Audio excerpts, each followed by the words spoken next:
All right. Anybody involved in a network marketing company? All right, so one person admits it. Beautiful. I'm not here to bash network marketing, but I am here to talk about the realities of it. The kinds of realities that you won't hear if you go to a network marketing opportunity meeting. I'm actually in 3 different network marketing companies myself. Have been for the last year. Actually was in one before I even started at this club.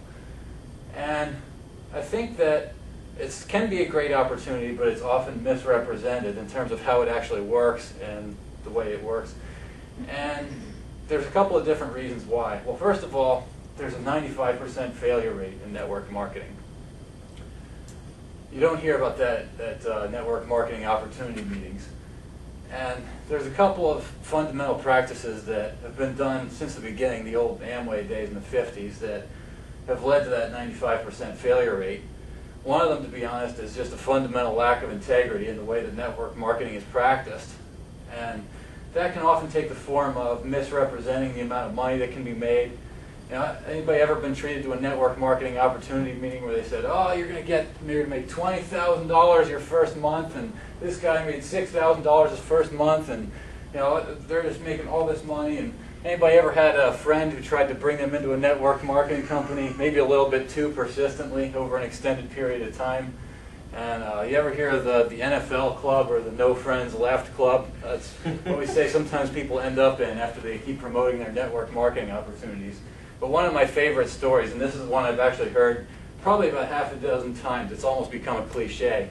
You ever had a neighbor who you hardly ever really talked to that much, didn't really know too well, and they all of a sudden just acted real friendly and invited you over for dinner? Said, come on, bring your husband, let's have dinner, whatever. And just something seemed kind of a little bit maybe just off about the whole thing. And then you get there, and there's just a guy standing there in a suit and a pair of sunglasses, and they're playing loud dance music.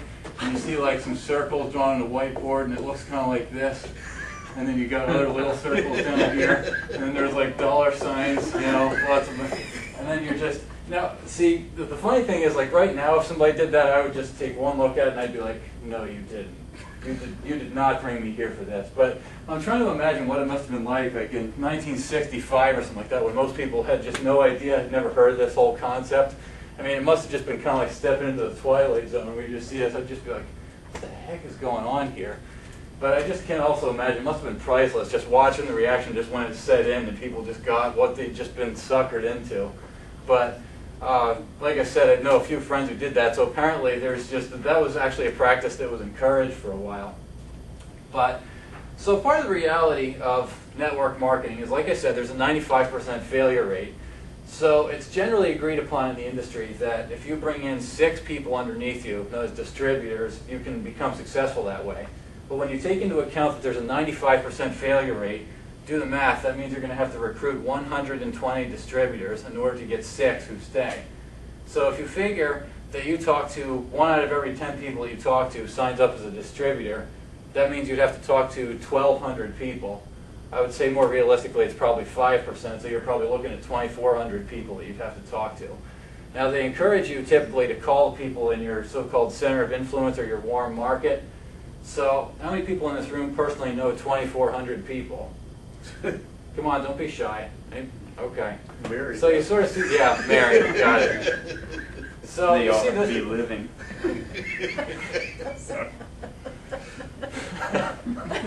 I'm not even going there.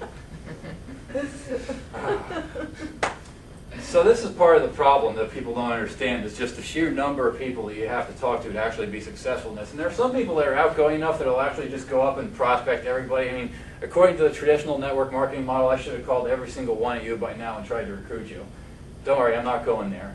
I have no intention of going there. I actually tried doing that with some other groups of people, saw what their response was, and said, okay, you know what, I've had enough of this. So there's a couple of things. There's a kind of an emotional roller coaster that a lot of network marketers go through when they first sign up. Like for me, my experience was when I went to an opportunity meeting, there was a guy there who was really optimistic, really pumped up, and had contagious energy, did a lot of personal development work, and knew how to spread that energy throughout the room. And I started getting excited. I started seeing those numbers up on the board, and I was like, my God, I could do this. And this could work. I mean, look how much money I could make. And I just saw, I mean, everybody else in the room was getting the same way, and we were just feeding off each other. And I started projecting that excitement onto my friends and my family. I was like, wow, just Wait till my father hears about this. Wait till my aunt and uncles hear about this. Wait till my friends hear about this. This is just great. Then the next morning came. The euphoria wore off, and I'm sitting at home in front of my desk, and there's the phone sitting there. There's that list of people, names I wrote down. I'm like, wait a minute. Oh, okay, let's just see. I'll skip them. I'll skip. I'd start calling the easy ones, and it'd be kind of like, hey, it's Dave. How are you doing? Yeah. It was, so anyway, I just had this this great business opportunity. I really want to tell you about. I mean, there's like people that are making like $30,000 a month. Like so anyway, I'm gonna like if there's this business plan. Could we set up a time maybe where I could sit down and show you this? And God, it was awful. I mean, seriously, that's pretty much what it went like. You should have heard me just tripping over my words with these presentations. It was great. It was priceless. So, long story short, after that cycle, I was about burned out after about a week. And this, again, is the same emotional roller coaster that almost everyone goes through. So then you go back to a training meeting, which is basically a hype session where they just pump you all up again. And I'm like, my God, why was I being so negative? Of course I can do this. This is easy. Come on, I just got to get back to work, get at it, and go for it. So you go through that cycle 2 or 3 or 4 times, and then you just reach the burnout cynicism phase where I'm like, all right, everybody sucks. The world's just, I'm never going to be successful, and I'm going to be working a job for the rest of my life or whatever. Then you get over that. And then I think I've reached a point where I'm just being kind of healthy and realistic. So recently I've decided that to explore some new ways of doing network marketing. Because I'm looking at it, it's like, all reality set aside, there's people are making money doing this. I don't know how they're doing it, but somehow they're doing it, and I'm going to figure out how. So one of these weeks when I figure out how, I'll let you know. In the meantime, come over and see me at Starbucks on Capitol, Mr. Toastmaster.